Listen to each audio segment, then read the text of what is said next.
ओंकार साधना.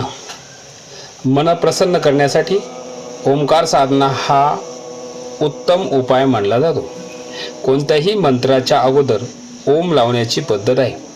शास्त्रज्ञांनी ओंकार साधनेवर अभ्यास करून संपूर्ण शरीराला व्यायाम देणारा, मन बुद्धी समृद्ध करणारा जगातील एकमेव मंत्र म्हणजेच ओंकार.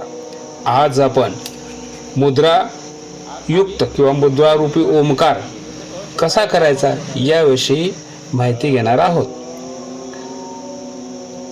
श्रीमंत शंकरानंदांच्या अथर्वशीर्ष उपनिषदाच्या टीकेतील ओंकाराचे महत्त्व सांगणारा प्रसिद्ध मंत्र ओंकार बिंदू संयुक्त नित्य ध्यायंती योगिना कामदम मोक्षदम चैव ओंकार नमो नमः.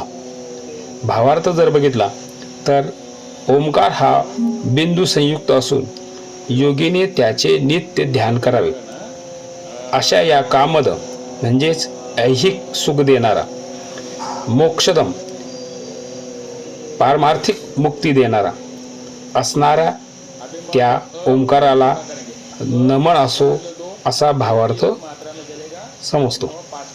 थोडक्यात काय तर भौतिक इच्छा आकांक्षा पूर्ण करणारा आणि मोक्षद म्हणजे मोक्ष देणारा, आध्यात्मिक इच्छा आकांक्षा पूर्ण करणारा, या दोन्हींच्या पलीकडे आपल्याला काय पाहिजे असा प्रश्न मनाला विचारला तर उत्तर नाही येणार किंवा या पलीकडे मानवाची मागणी परमेश्वराकडे नसतेच. म्हणूनच ओंकार हा विश्वाचा आदिबीज आहे, सगळ्या विश्वाचा प्रारंभ आहे. म्हणून वेदांपासून महती सांगणारा मंत्र ओम इति एकाक्षरम ब्रह्म, उत्पत्ती स्थिती आणि लय या तिन्ही गोष्टीचे सामर्थ्य या ओंकारात आहे. तसेच आकार उकार मकाराचे सामर्थ्य एकवटले आहे. त्यास ब्रह्मा विष्णू महेश असे सुद्धा म्हटले आहे. निर्गुण निराकार अशा ईश्वराचे सगुण साकार रूप म्हणजेच ओंकार. अशा या ओंकाराला नमन करताना ज्ञानेश्वर माऊलींनी ज्ञानेश्वरीची सुरुवात करताना ओम नमोजी आद्या वेद प्रतिपाद्या जय जय स्वसंवेदा आत्मरूपा देवा तूची गणेशू सकलमती प्रकाशू म्हणे निवृत्तीदासू अवधारिजो. माऊलीने श्री गणेशाचे वर्णन मुळी ओंकार असे केलेले आहे. या ओवीतून माऊलीने नवा अध्याय आध्यात्मिक रचनेत केला. शक्यतो ग्रंथाची सुरुवात श्री गणेशाच्या वंदनानेच केली जाते, पण माऊलींनी हा नवीन पायंडा अध्यात्मामध्ये मांडलेला दिसतो आहे. त्यापुढे म्हणताना ते म्हणतात आकार चलन युगल उकार उदर विशाल मकार महामंडले मस्तकाकारे.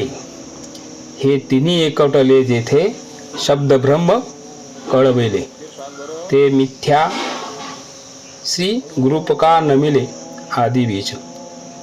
ओंकार हे श्री गणेशाचे ओंकाराचे चरण आहे.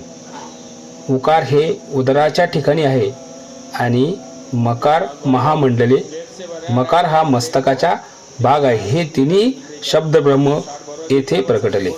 आता प्रश्न आहे अ उ आणि म हे तीन ही स्वर वेगवेगळे म्हणायचे का तर नाही.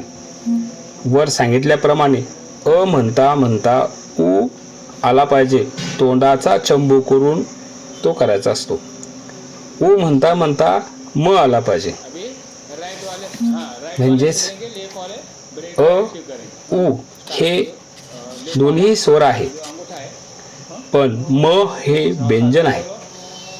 पण अ उ म म्हणताना म हे स्वरात्मक असला पाहिजे.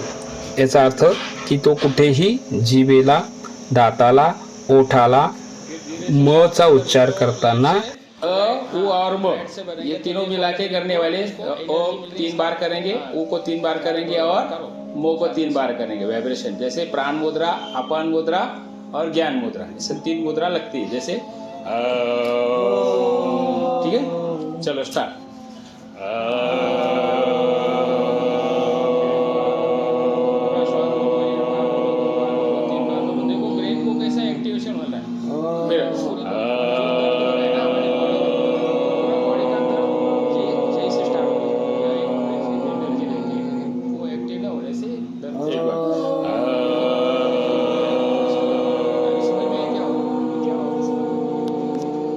अभी ऊ को दीर्घ करेंगे, जैसे अ छोटा रहेगा, म छोटा रहेगा, जैसे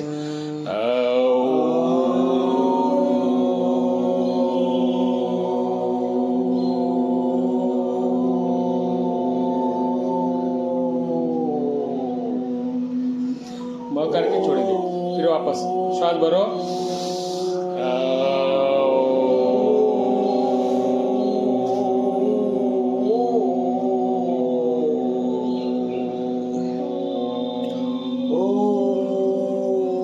फिर वापस ऊ को दीर्घ करना।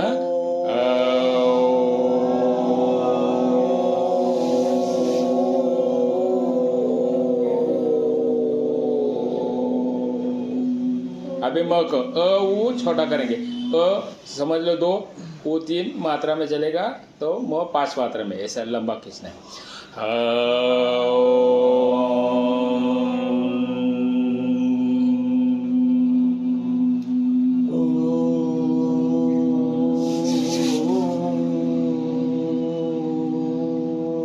फिर श्वास भरो।